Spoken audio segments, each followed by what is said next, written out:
nuestra predicación de la bendita palabra de nuestro Dios. Amén. Dios formó todo lo que existe aparte de Él. Dios le dio forma al hombre y el hombre lo deformó todo.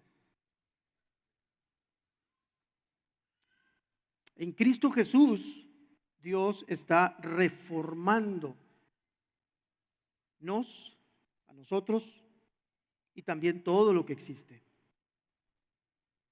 De eso se trata este precioso libro, de eso se trata la Biblia que tienes en tus manos.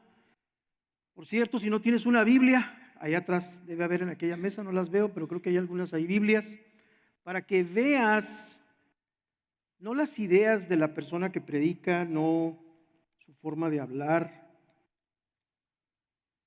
sino el único mensaje mediante el cual Dios está reformando, volviendo a darle forma a aquello que se deformó, incluido tú y yo. De eso se trata esta vida.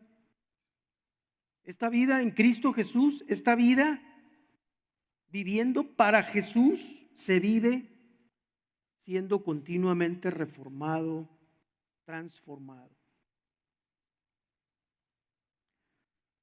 Forma, deforma y reforma. Y un día finalmente la transformación de todas las cosas para su gloria. De eso se trata nuestra vida, hermanos. Estamos aquí un tiempo, pasan los años y la pregunta sigue siendo la misma. ¿Eres tú parte de este pueblo? ¿Eres tú parte del pueblo que Dios está reformando, transformando para su gloria? Y de eso es de lo que ha estado esta última serie que Helman ha estado trayendo aquí a la congregación. Así que les voy a pedir por favor que abran sus Biblias, este libro maravilloso, mediante el cual Dios reforma. Dios le vuelve a dar la forma que tenía, aquello que se deformó. Cuando vengas a la palabra de Dios, acércate pensando en estas tres palabras: forma, deforma, causada por mí, y reforma, volver a tomar la forma de las cosas. En tu vida, en la familia, en el matrimonio, en las relaciones humanas, algo no funciona, hermanos. Algo no funciona como debería funcionar. Y es en ese contexto, en ese ámbito en el que Dios quiere obrar profundas transformaciones en todos nosotros. Así que les voy a pedir que abran sus Biblias en, en el capítulo 1 del Evangelio de San Lucas. Vamos a ver el Evangelio de Lucas y vamos a empezar en el capítulo 1. Voy a predicar el día de hoy solamente sobre un versículo, el cual va a ser el último versículo de esta porción que vamos a leer. Así que les voy a pedir que presten atención. Sin embargo, necesitamos leer los versículos anteriores para poder tener una idea de lo que está pasando.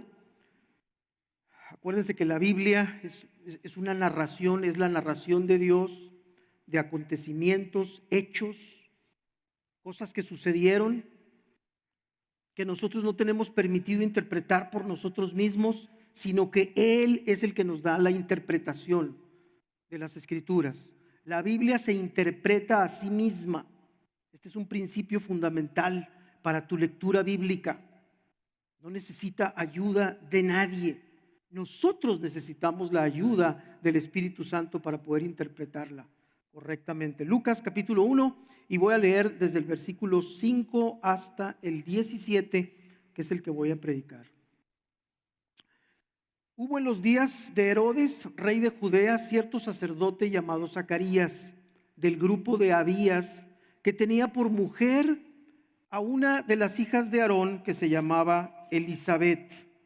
Ambos eran justos delante de Dios y se conducían intachablemente en todos los mandamientos y preceptos del Señor. No tenían hijos porque Elisabet era estéril y ambos eran de edad avanzada. Pero aconteció que mientras Zacarías ejercía su ministerio sacerdotal delante de Dios, según el orden indicado a su grupo, conforme a la costumbre del sacerdocio, fue escogido por sorteo para entrar al templo del Señor y quemar incienso. Y toda la multitud del pueblo estaba fuera orando a la hora de la ofrenda de incienso, y se le apareció un ángel del Señor de pie a la derecha del altar del incienso. Al verlo, Zacarías se turbó y el temor se apoderó de él. Pero el ángel le dijo: no temas, Zacarías, porque tu petición ha sido oída, y tu mujer Elisabet te dará a luz un hijo y lo llamarás Juan. Y tendrás gozo y alegría, y muchos se regocijarán por su nacimiento, porque él será grande delante del Señor. No beberá ni vino ni licor, y será lleno del Espíritu Santo aún desde el vientre de su madre. Y él hará volver a muchos de los hijos de Israel al Señor su Dios. Escuchen este último versículo. E irá delante de él en el espíritu y poder de Elías para hacer volver los corazones de los padres a los hijos y a los desobedientes a la actitud de los justos, a fin de preparar para el Señor un pueblo bien dispuesto. Esta última frase capturó mi atención. Le puse como título a esta predicación precisamente ese nombre: la familia de Dios, un pueblo bien dispuesto. ¿Qué es la iglesia? ¿Cómo es la iglesia? ¿Cómo son cada uno de los miembros de la iglesia? Hemos estado considerando ya por varios domingos. Helman nos ha estado trayendo una importante, muy importante instrucción de la palabra de Dios acerca de la iglesia. Esto. Y no solamente nos ha traído Helman instrucción acerca de la iglesia, sino acerca de nosotros, cómo nos relacionamos con ella. Porque Dios va a hacer sus propósitos. Él tiene un plan, cantábamos hace rato, y es un plan perfecto. Pero la pregunta que yo tengo que hacerme cuando veo estas cosas, de lo que Dios está haciendo, yo me tengo que preparar. ¿Y cuál es mi relación con este asunto de la iglesia? Un pueblo preparado por Dios como un pueblo bien dispuesto. Y me llamó muchísimo la atención la palabra dispuesto. Dios está preparando un pueblo bien dispuesto. Nos hizo parte de su familia con un propósito. El estándar que tiene Dios es el estándar de la perfección. Dios es santo. No tiene comparación este Dios con ninguna idea que tú y yo podamos tener de Él. Rebajando su gloriosa naturaleza, no podemos. O es Dios o no es Dios.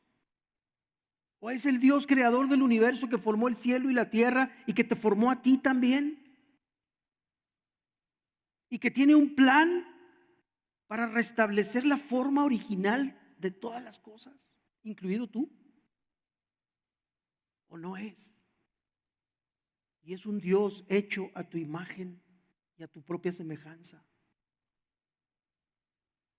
Por eso, hermanos, cuando venimos a ver la palabra de Dios, necesitamos detenernos y considerar qué es la iglesia. Y si yo soy parte de ella, Entonces, ¿cuál es mi participación? Hemos hablado de membresía, hemos estado hablando, ¿quién es miembro? ¿Quién no es miembro?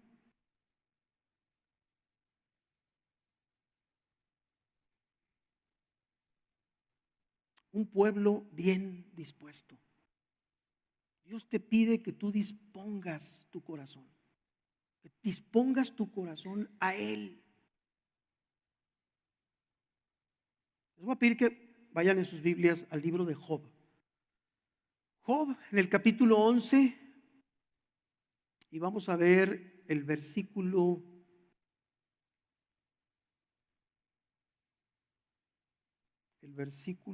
13. Job, capítulo 11, y vamos a ver el versículo 13. Miren, parte de mi propósito en esta predicación es traer tu atención, a ver si puedo lograrlo, traer tu atención a la disposición de tu corazón para entender. Dios está preparando un pueblo bien dispuesto. La familia de Dios se caracteriza por ser un pueblo bien dispuesto. Déjenme darles un poquito el contexto de lo que está pasando con Job. Job está viviendo una tragedia indescriptible. Job está viviendo días difíciles, días oscuros en su vida, muy oscuros. Y vienen sus amigos, entre ellos este que se llamaba Zofar, y lo surten de consejos. Bien surtido lo dejaron. Todos le hablan, unos le dicen una cosa, otros le dicen otra. El final de la historia está en el último capítulo, los últimos capítulos del libro. No lo vamos a ver ahorita, pero Job, después de escuchar a sus amigos que le dan muy buenos consejos,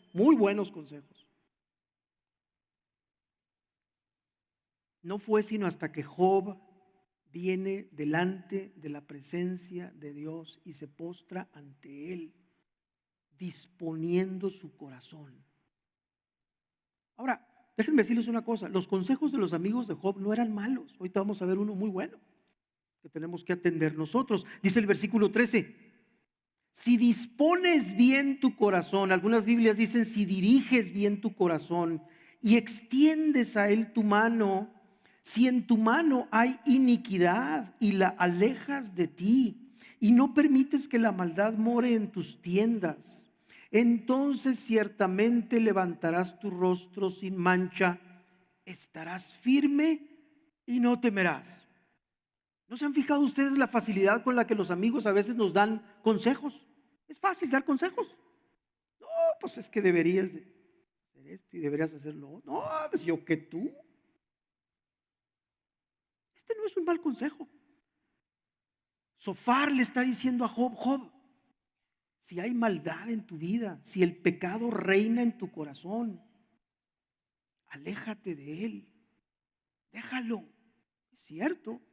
Si tú extiendes tus manos hacia él, le promete y le dice, estarás firme y no temerás. Le sigue diciendo más adelante, porque olvidarás tu aflicción como aguas que han pasado, las recordarás. Le dice Job, que no te das cuenta, toda la tragedia que te pasó está presente en tu corazón como si la estuvieras viviendo. Tal vez ya había pasado un tiempo, pero en la memoria de Job estaban todas estas cosas demasiado presentes.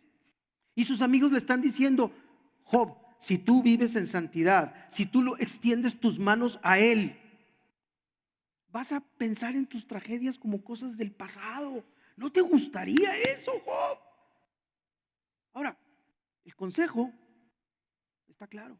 Vámonos a la vida de Job. ¿Cómo está el pobre Job? Oyendo todo aquello. Ahí ténganlo. Dejen esa imagen ahí. Ahorita vamos a volver a ella. Olvidarás tu aflicción como aguas que han pasado. Las recordarás. Si dispusieras tu corazón, si extendieras tus manos hacia Él. Un salmo que me gusta mucho leer, les voy a pedir ahí mismo en su Biblia que vayan al Salmo 108. Salmo 108, versículo 1. Y nuevamente, hermanos, la misma palabra, disposición,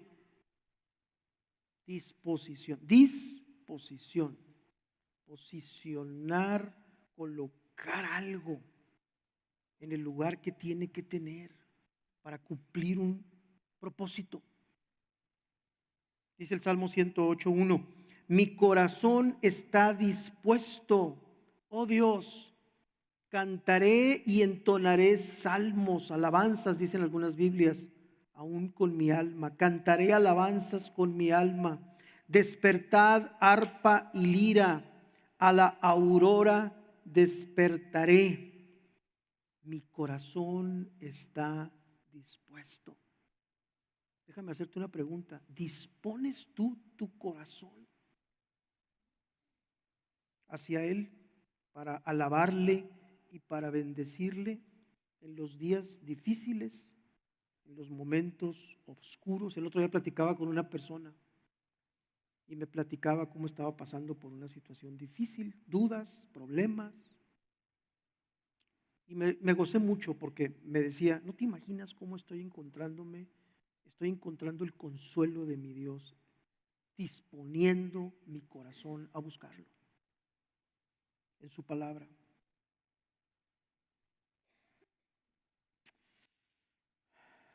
Disposición de corazón.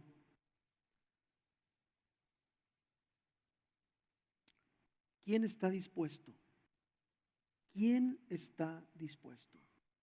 Pásense hasta Mateo, vámonos al Nuevo Testamento, el Evangelio de Mateo, capítulo 22. Sigan teniendo ahí en su mente, les voy a pedir la palabra dispuesto, disposición. Mateo capítulo 22 y vamos a leer desde el versículo 1. Esta es una parábola. Y las parábolas son relatos cortitos, 10 versículos, que están dados por el Espíritu Santo para provocar en nosotros una pequeña turbulencia, como para que digamos, caray, qué cortito, pero qué efectivo. Escuchen, es Jesús hablando y dice, tomando Jesús la palabra, les habló otra vez en parábolas diciendo, el reino de los cielos puede compararse a un rey que hizo un banquete de bodas para su hijo y envió a sus siervos a llamar a los que habían sido invitados a las bodas, pero no quisieron venir. ¿Han ustedes invitado a alguien a una celebración y no quieren venir? Hermanos, el pueblo bien dispuesto de Dios está invitando. Y solo Dios sabe quién va a venir, pero también solo Dios sabe quién no va a venir.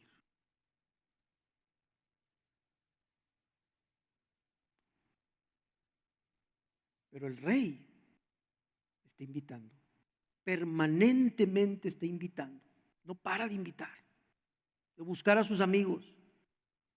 Pero muchos, hermanos, y esto me aterra decirlo, no quieren venir. De nuevo envió a otros siervos. Como los primeros no lograron el propósito, les manda a otros diciendo, decid a los que han sido invitados, ved, ya he preparado mi banquete. Escuchen la palabra preparado, dispuesto. Dios tiene dispuesto el banquete. Ven a Él. Ya he preparado mi banquete, he matado mis novillos y reses cebadas, y todo está aparejado. Venid a las bodas. Hagan de cuenta que les dé el menú para ver si así.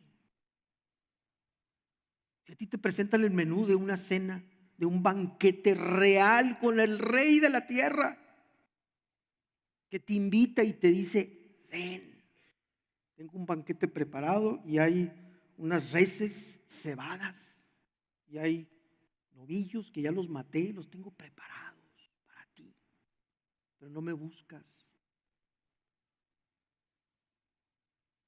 venidas las bodas. Pero ellos no hicieron caso y se fueron. Otros, uno a su campo y otro a sus negocios. Interesante que la Biblia es muy específica cuando nos dice, bueno, ¿y tú por qué no vienes? ¿Por tu campo o por tus negocios? Y los demás, echando mano a los siervos, los maltrataron y los mataron. Entonces el rey se enfureció y enviando sus ejércitos destruyó a aquellos asesinos e incendió su ciudad. Hermanos, a mí me aterra decir esto, pero Dios envió a su Hijo a la tierra como un siervo, no solamente como un siervo, lo envió a morir en la cruz por ti y por mí, para que tú y yo disfrutáramos el banquete de la entrada a las fiestas de las bodas de su Hijo por toda la eternidad.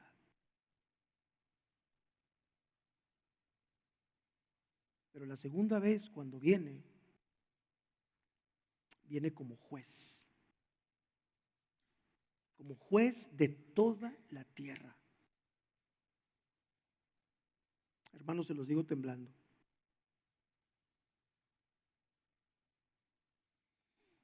Luego les dijo a sus siervos, la boda está preparada, pero los que fueron invitados no eran dignos. Id por tanto a las salidas de los caminos e invitad a las bodas a cuantos encontréis. Qué vergüenza, hermanos. Es una vergüenza enorme la escena en la que tú fuiste invitado no una, sino varias veces. Y llegaron otros al final, los que tú pensaste que no iban a ser dignos, y fueron hallados dignos por Él. Y fueron a las bodas. Y aquellos siervos salieron por los caminos y reunieron a todos los que encontraron, tanto malos como buenos. No hay distinción, hermanos. Si tú has sido muy malo, tú has pecado mucho y eso te detiene, el rey te está invitando, te está diciendo, ven porque tengo dispuesto el banquete para ti.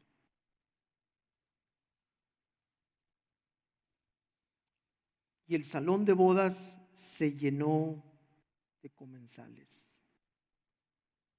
Hermanos, finalmente la boda se va a llevar a cabo con los que estén, y los que no estén no van a estar ahí. Jesús es muy claro en esto. Jesús dice claramente, yo te invito, dispón tu corazón. Un poco más adelante, si se van ahí en el mismo Evangelio de Mateo, váyanse al capítulo 26. Mateo, capítulo 26, versículo 41.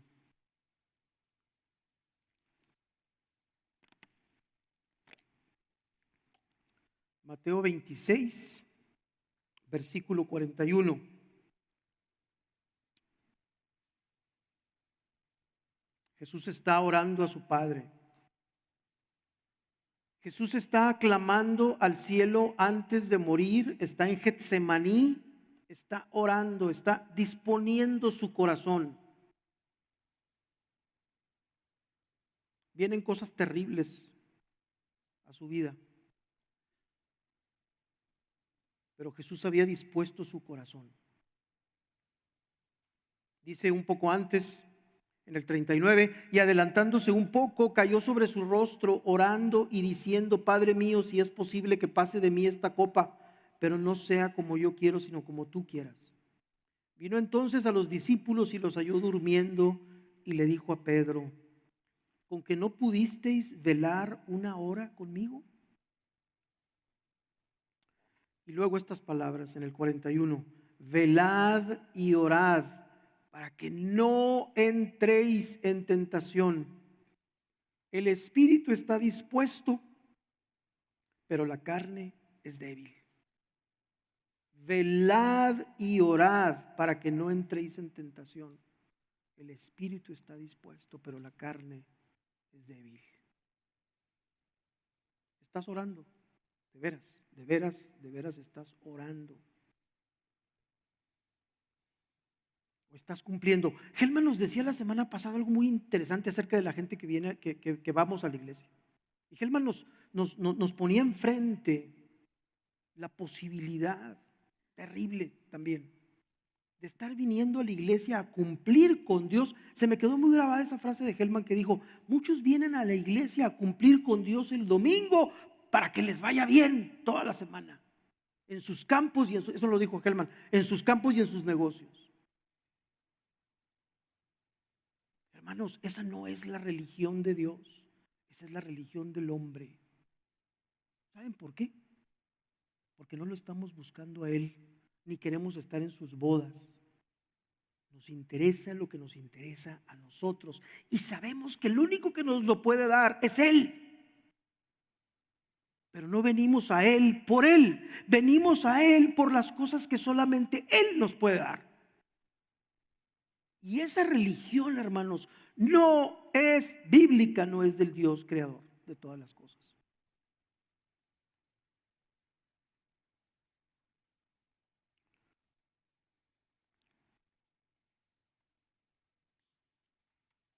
Velad y orad para que no entréis en tentación. No hay fuerza en el universo, hermanos. No hay poder para vencer la tentación. Es más poderosa que tú y que yo. Lo necesitamos a Él.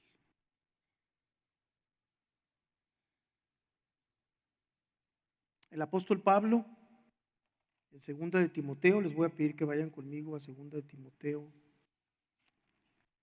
2:21. 2 de Timoteo 2, capítulo 21, está hablando de la santidad. ¿Por qué no avanzamos? ¿Por qué no avanzamos en las cosas del reino de los cielos? ¿Por qué se detienen las cosas? El hermano ha estado tocando mucho el tema de la santificación, la santidad. Y me encargó mucho en esta predicación que no dejara de seguir ahondando en esto. Santidad es una palabra que asusta a muchos, que hace que mucha gente se separe. Diga, no, pues es que eso nomás los grandes santos. Yo no soy, yo soy muy...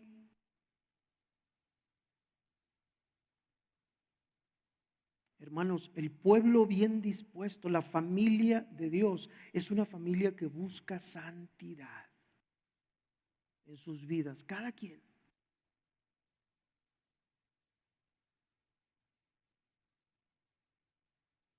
Segunda de Timoteo 2:21, por tanto, si alguno se limpia de estas cosas, será un vaso para honra, santificado, útil para el Señor, preparado para toda buena obra. ¿Cómo vas a estar dispuesto tú y yo si en nuestro corazón albergamos aquellas cosas que nos inutilizan para las cosas del reino de los cielos? Si ustedes se fijaron bien en este versículo, están juntas muchas cosas.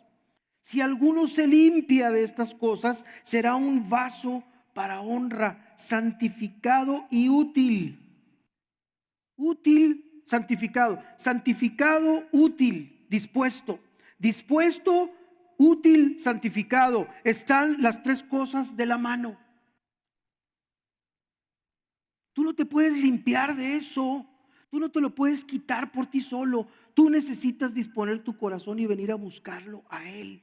Porque de Él viene la salud a tu corazón. Y viene la libertad gloriosa para que seas útil en las cosas de Él. A veces hasta de maneras sorprendentes. Vas a hablar con alguien y va a haber gracia. Vas a tomar decisiones correctas y te vas a sorprender. Vas a ver la vida y los problemas que tienes con otros ojos.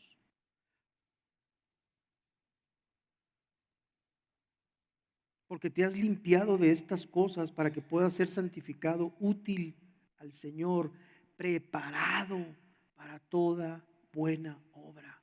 Cuando el ángel se le apareció al papá de Juan el Bautista, en el pasaje que leímos hace rato, le habló de eso.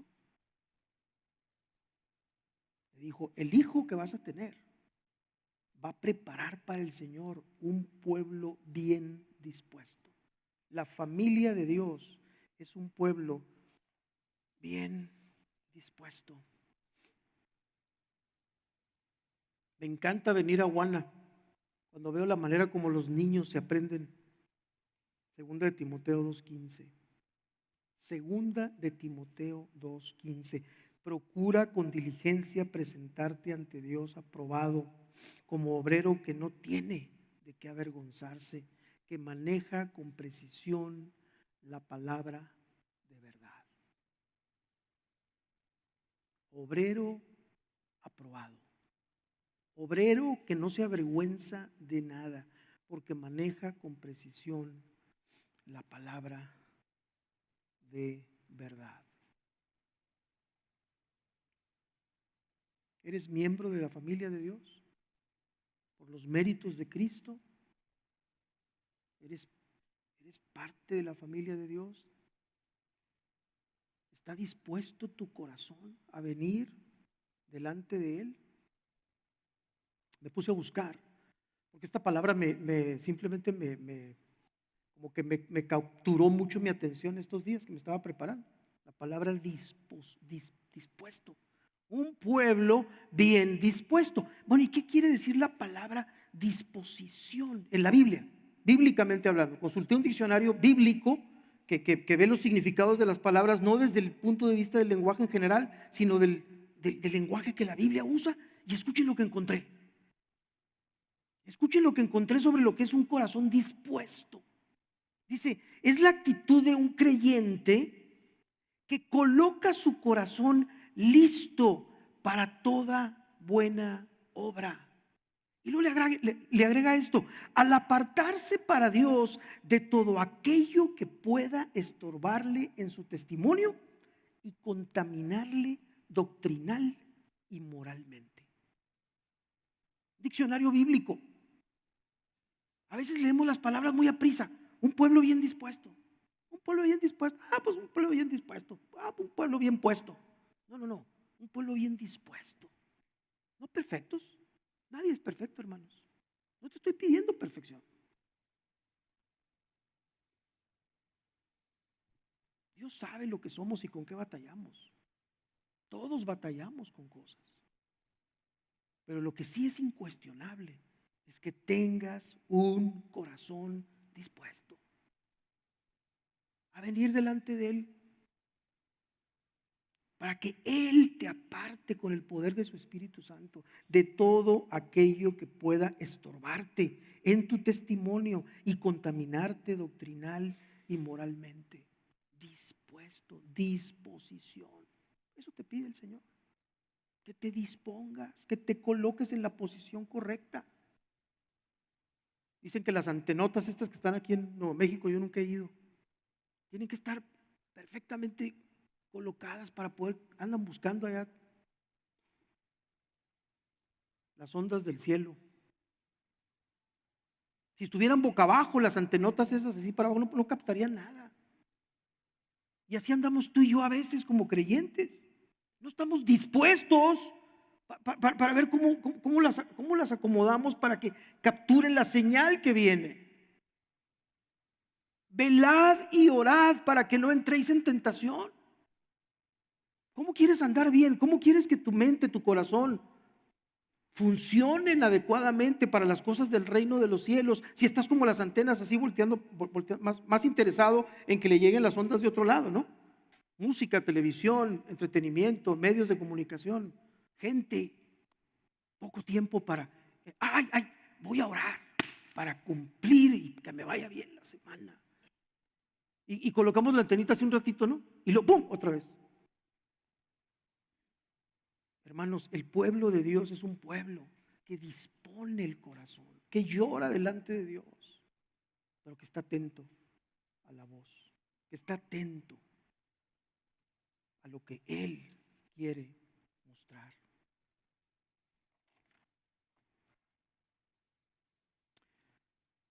un hombre muy respetado y muy distinguido, del que seguido hablamos aquí al frente. Jóvenes, escuchen esto, principalmente. Jonathan Edwards, un hombre que pasó a la historia como una de las mentes más brillantes de esta nación. Hombre de ciencia, hombre de filosofía, hombre de teología, hombre de Cristo, pastor, teólogo. Escribió una cantidad de tratados increíbles, reconocido aún por autoridades seculares y ateas en las universidades que dicen este hombre traía algo muy especial. Imposible que en esta vida podamos leer todo lo que este hombre escribió. A mí me bendice mucho cuando leo lo que cuando Edwards tenía 19 años dispuso su corazón delante de Cristo. A los 19 años este muchacho se dio cuenta que no había tiempo que perder, que había que disponer el corazón ya, había que poner la antena así y dejarla puesta ahí por el resto de sus días. Murió a los 56 años, joven, se enfermó y se murió, pero dejó un legado este hombre para la gloria de Cristo y para la bendición de su iglesia, para la bendición del pueblo que Dios está preparando, la familia de Dios, un pueblo bien dispuesto. Este hombre se dispuso cuando era muy joven. Y sus resoluciones, que les animo que las métanse al internet, son 70 resoluciones, las hizo cuando tenía 19 años. Yo a los 19 años no sabía dónde andaba. Gracias a Dios, ese mismo año me alcanzó la gracia de Dios. Pero todavía no me resolví muy bien, ni me dispuse. Escuchen cómo dispuso su corazón Edwards a los 19 años de edad. Dijo, yo quiero vivir así. Primero que nada, y de una manera sorprendente, porque esto se puede malinterpretar. Mucha gente puede pensar, me voy a disponer, me voy a resolver. Ahorita vamos a hablar de eso. Pero escuchen las palabras de este hombre cuando empieza a resolverse y a vivir para la gloria de Dios el resto de sus vidas. Dice, estando consciente que soy completamente incapaz de hacer nada sin la ayuda de Dios, humildemente me postro delante de Él y le pido que por su gracia me ayude a mantenerme en estas resoluciones, en todo aquello que ellas estén de acuerdo con su voluntad para la gloria de Cristo. Así empieza este hombre. 19 años, jovencito. ¿Y qué dijo? Yo me quiero disponer. Yo no quiero andar perdiendo el tiempo. Y luego se ponía esta norma, dice, acordarme de leer todas estas resoluciones una vez por semana. Primero las escribió y luego las leyó cada semana para recordárselas, a traer otra vez a su mente, a su corazón, los propósitos eternos de Cristo y de su iglesia, para ser parte de la familia de Dios, un pueblo bien dispuesto. Dice la primera resolución, estoy resuelto, porque así las empieza todas, estoy resuelto que haré siempre aquello que yo piense que sea más para la gloria de Dios y para mi propio bien, deleite y provecho, durante toda mi vida, sin considerar las circunstancias en que me encuentre. Estoy resuelto a hacer todo aquello que yo piense que es mi deber y todo aquello que sea para el beneficio y el avance de los seres humanos a mi alrededor en general. Estoy resuelto a hacer todo esto, no me importa cuáles sean las dificultades con las que me encuentre, cuántas y cuán grandes estas puedan ser. A los 19 años, este joven estaba dispuesto a hacer lo que sabía que no podía hacer, pero lo quería hacer por la gracia de Dios.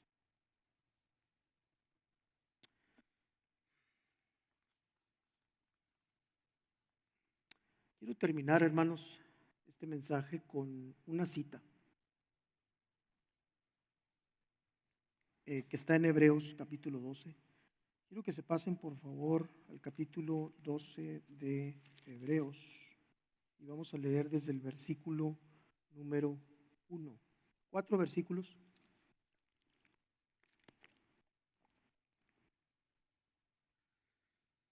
Vamos a terminar con esto y dice, capítulo 12 de la carta a los Hebreos, y dice: por tanto, puesto que tenemos en derredor nuestro tan grande nube de testigos, despojémonos también de todo peso y del pecado que tan fácilmente nos envuelve y corramos con paciencia la carrera que tenemos por delante. Muy seguido se viene a mi mente este versículo: grande nube de testigos. Muy seguido pienso en ustedes, en esta iglesia, nuestros pastores, en los hombres de la historia como Edwards, Lutero,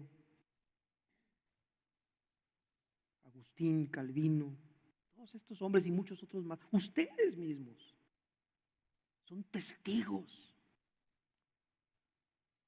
teniendo en derredor mío tantos testigos de lo que Dios ha hecho en las vidas de otros. Dice: despojémonos también de todo peso y del pecado que tan fácilmente me envuelve. Es un buen ejercicio, hermanos, considerar la nube de testigos a tu alrededor y que digas: mira esta persona, mira esta persona, mira esta persona, y yo voy a pecar. No.